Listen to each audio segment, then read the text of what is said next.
Next week, TopMedTalk is live at Anesthesia 2019. Experts from around the world with the latest advances in anesthesia, pain and perioperative medicine help to shape the future of the specialty in the UK and beyond. Go to topmedtalk.com and check out the show notes to this podcast.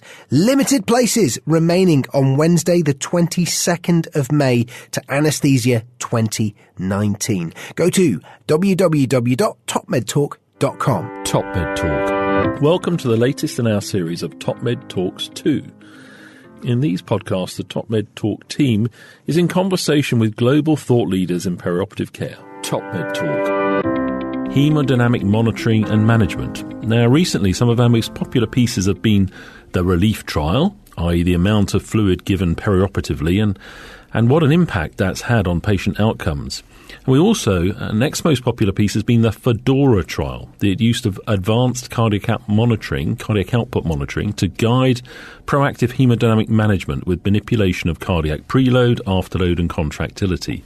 So one, the amount of fluid, the other one, more detailed measures. Now, cardiac output monitoring's been with us for the whole of my career, and I'm getting pretty old now, looking over the horizon to retirement. And in readily used bedside formats, it's really been there since the 1990s. So the widespread use of the pulmonary artery catheter was followed by developments such as the esophageal Doppler monitor, pulse wave analysis from arterial lines, and more recently using minimally invasive technology. Now, in parallel, some would argue much more exciting developments has been the growth in the use and usability of echocardiography. So today I'm delighted to introduce special guest Dr. Davinder Ramsingh, who's Director of Research and Perioperative Ultrasound at Loma Linda University Medical Center, the Department of Anesthesiology, in Loma Linda, California. So Davinder, how are you this morning? Very good, Monty. Thank you very much for the opportunity to talk.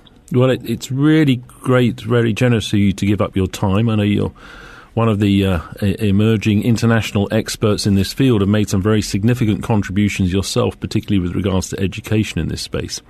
If I can just go over a couple of things. You did your residency at Loma Linda, which is where you are back at the moment, and you completed a cardiac anesthesiology fellowship at UCLA, and after that you joined the faculty at the University of California at Irvine, UCI, where you served as Director of Cardiac Anesthesiology. Have I done my homework well? That's absolutely correct. So I have to give you something to say now. So I think everyone now is pretty familiar with ultrasound. But I tell you, when I was a resident on the intensive care unit at Middlesex Hospital, I remember one of the attendings, consultants as we called them, wheeling up this machine, this massive machine, to wave on someone's belly. This must have been about 35 years ago, and generating these really weird fuzzy pictures that we couldn't make any sense of at all, where he was trying to look at whether the gallbladder was swollen, for example, without taking the patient down to X-ray. Mm-hmm. Then about 25 years ago, I was privileged to go to Duke University Medical Center and met Fiona Clements and Norbert de Bruyn, where I was one of the cardiothoracic attendings there. That was the early part of my life.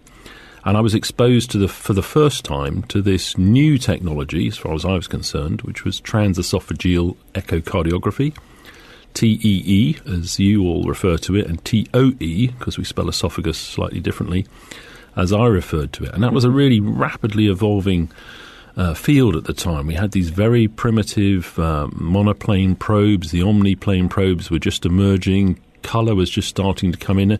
Where did you join that journey? Because you're significantly younger than me. When you got into your fellowship, where were we in in the OR use of transesophageal ultrasound? When I was going to fellowship, this was in 2009-10, the availability of echocardiography, specifically transesophageal, had become very commonplace in the operating room in the cardiac suite. The concept of 3D echocardiography was becoming more and more of a true modality that we were wrapping our head around into its clinical applicability. That was the advancement of that time. The incorporation of this technology becoming more and more of a standard for cardiac surgery as a tool to use to evaluate patients through that cardiac surgery experience. And then the incorporation and development of 3D echocardiography. That's, the advancement of that technology, of this modality of high advanced cardiac imaging has really taken off to the point where now, again, the idea of real-time 3D echocardiography has really kind of been involved into that space. But ultrasound imaging itself has taken many other avenues as well. Absolutely. We'll come back to that in a second, but just to be clear. I think if you're a cardiothoracic anesthesiologist in the world and you have started in, let's say, for example, the last 10 years, as you described, you'd regard it as being normal to do transesophageal echo, including those further exciting developments you've talked about, like 3D echo. So it's just part of every day at the office in that environment. That's correct. It really has become a tool that we use, as you allude to in the first part of this talk, as just another monitoring tool that is now part of our everyday workflow. So those people who aren't in this specialist field, who haven't seen 3D echocardiography, should really encourage them to look at some images which you can get on a website. Go to YouTube, do a search. They're really stunning images, the ones I've seen. I'm not working in this world anymore, but I've been exposed to the images. They look amazing. Yes, the advancement has taken off, going from something that was very cumbersome to something that truly you can apply in a real-time basis in a clinical setting. Now, that has become very familiar in that world, and it's, I think the training and education is quite well regulated. There's certification associated with it. There are some extremely good structures.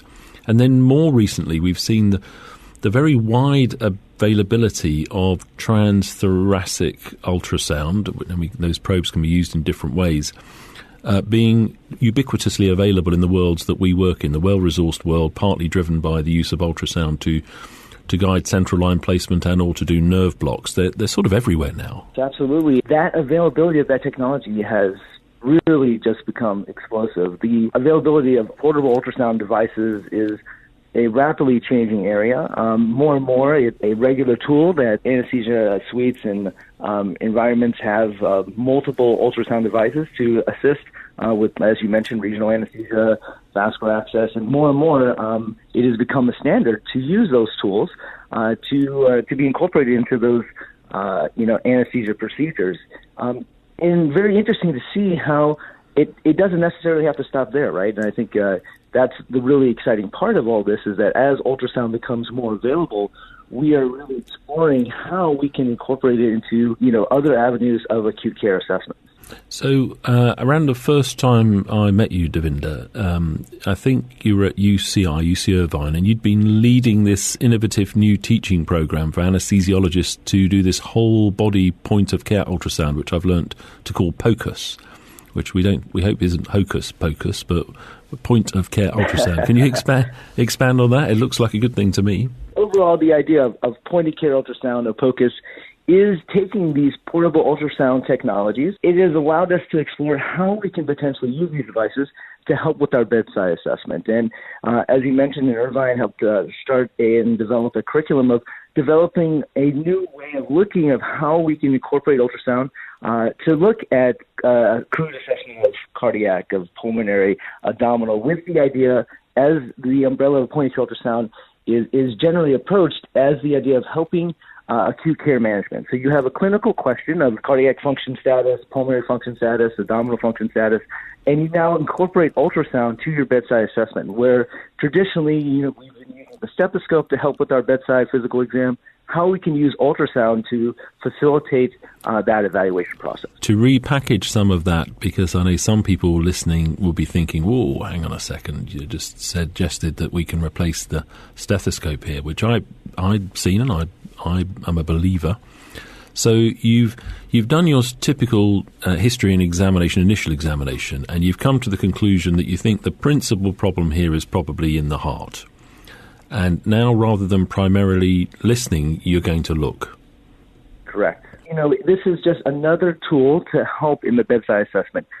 Stethoscope definitely still has its purposes. What we're trying to suggest is, in that situation where you have already identified perhaps the concern for cardiac pathology, how we can incorporate the tools available, i.e. ultrasound, to help further give more information. This has been evaluated in many different settings about if you take a board-certified cardiologist, a medical student, and compare their ability to diagnose a pathology, ultrasound versus stethoscope, time and time again, it's been proven that the person with the ultrasound device, irrespective of their level of training, comes off better in their ability to appreciate the acute assessment of that pathology. So I think many people now would have been very familiar with cardiac ultrasound, but now the expertise has developed such that lung imaging, as you were saying, and intra-abdominal imaging and other body compartment imaging has become mainstream. People are learning to interpret the ultrasound signals from, for example, the lungs. Yes, again, going back to how now this technology has really just become so much more approachable, right? The ultrasound machines of today are no longer these big, large devices that you have to wheel from one corner of the hospital to the other. You know, there truly are laptop systems, portable systems that fit in your pocket, right? And so with that availability, it allows us to learn more how we can use these modalities.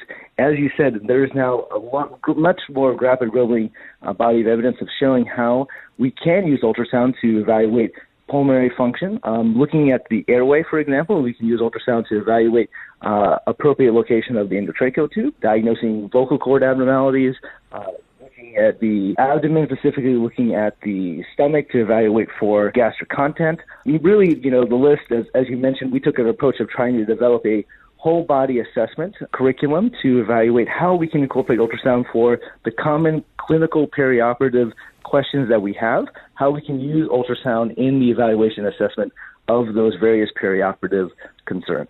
So relating to my tee-up on this, because two of the popular articles we've been dealing with recently, which you know is one of my passions, I think it's a shared passion, yes, is about perioperative hemodynamic monitoring and management. And although I think the technologies are extremely good now and commonly used in the operating room, the operating theatre, it's not unusual for the patients to fall into a sort of grey zone when they get into the PACU or the immediate post-operative period where the monitoring's been stepped down, they've been extubated, and now it's much more difficult to evaluate their hemodynamics and people are often back to flying in the dark. It seems as though point-of-care ultrasound has a huge amount to offer there. So you're absolutely right. You know, we've done several studies across different patient care settings, and you hit the nail on the head about identifying those sort of grey areas of where the care has de-escalated, but it's still in the purview of the perioperative team, and how ultrasound can help assess the acute evaluation of patients. Again, in that moment where you're at the bedside and you're left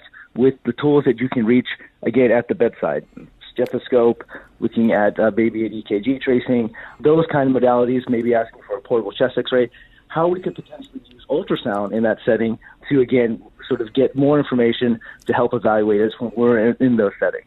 So let's imagine the patient who has had major intra-abdominal surgery, who's gone to the PACU area now, things are going quite well, but they then have a hypotensive episode and they don't have an arterial line in and they've had a fluid bolus and the blood pressure hasn't come up. What would you look at, apart from your general history examination, what would you do with your probe? I think several different things. One, we would take a quick look at cardiac function to evaluate every time, obviously, if the patient has an issue perhaps of being hypotensive, always trying to evaluate the basics, right? Is it a volume status issue? Is it a pump issue?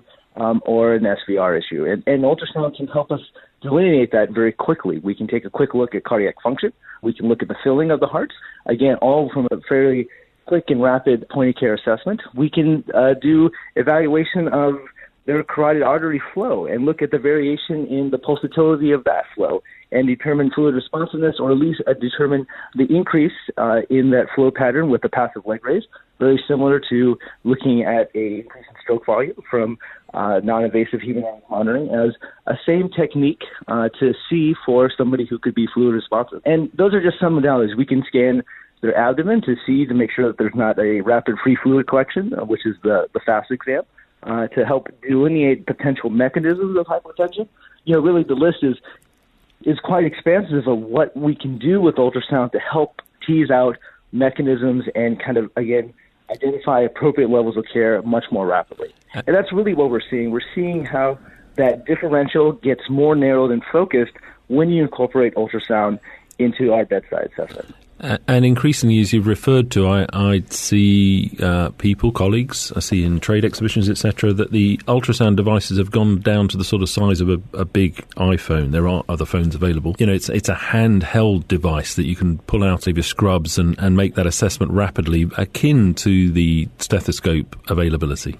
Yes, and that's really what allowed us to kind of help focus this into an idea of how we can use this tool as a bedside assessment monitor. And I think that's the key emphasis here. We're not talking about formal medical ultrasound imaging. This is point-of-care ultrasound is its own modality that potentially should be incorporated, developed. You know, that's an area that I'm very passionate about, how to develop the education and certification and explore that avenue so that we can learn how to better incorporate this into our medical education process here in the States. Because, again, the technology has become so portable and available, but the education and the process of developing how to actually incorporate that, I think that we're a little bit lagging on that area.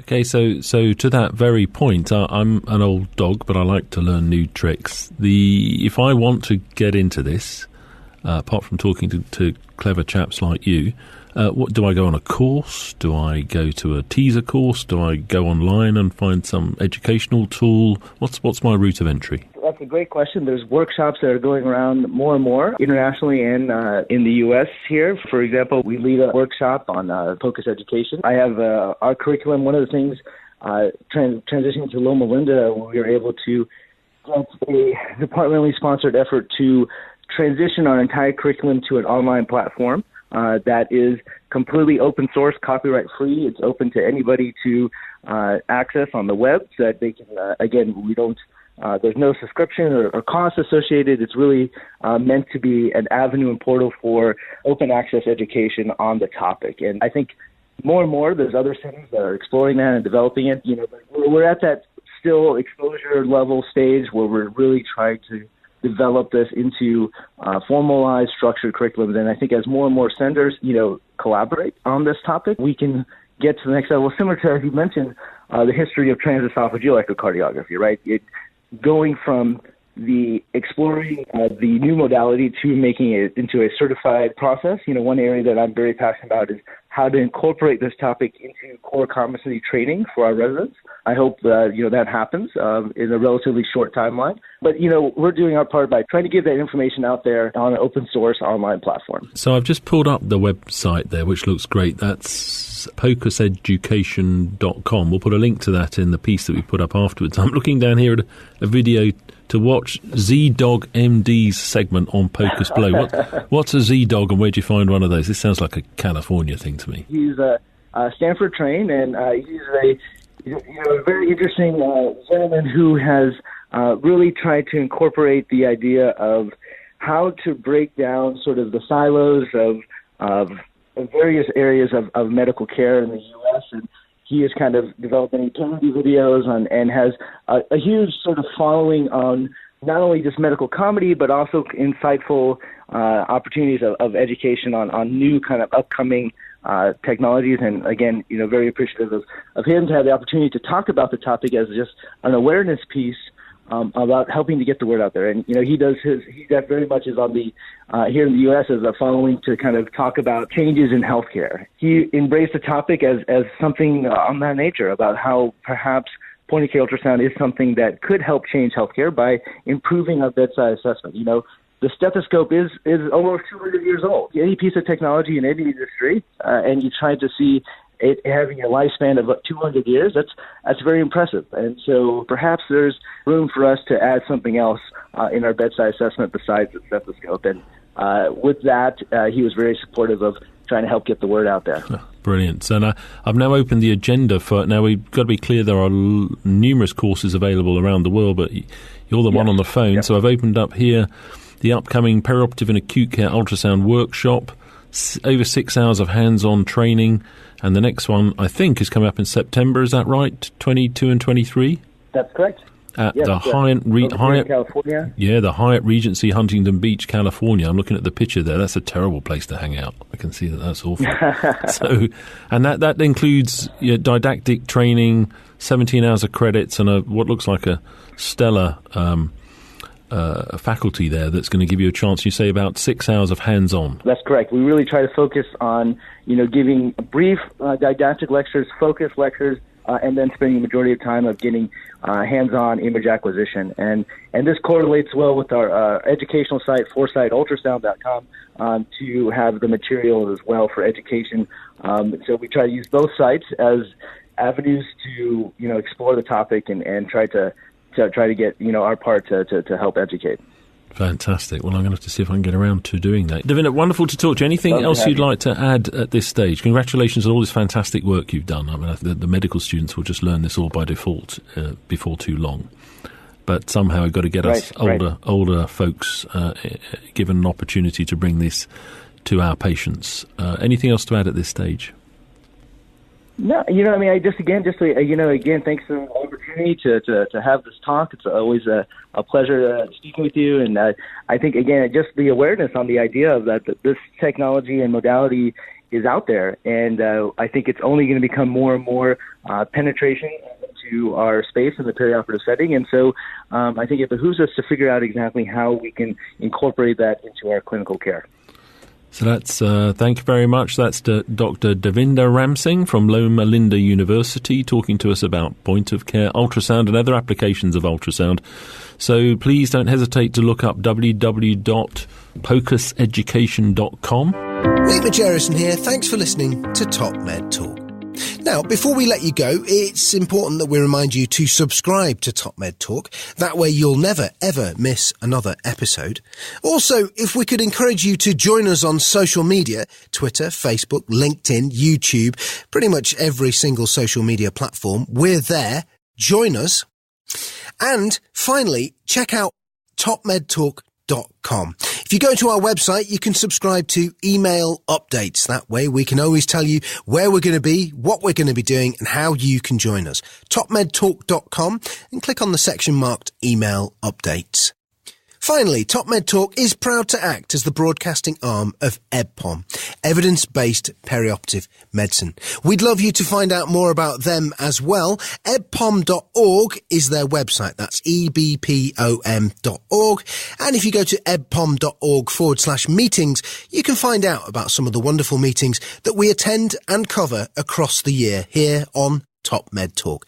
That's ebpom.org/meetings.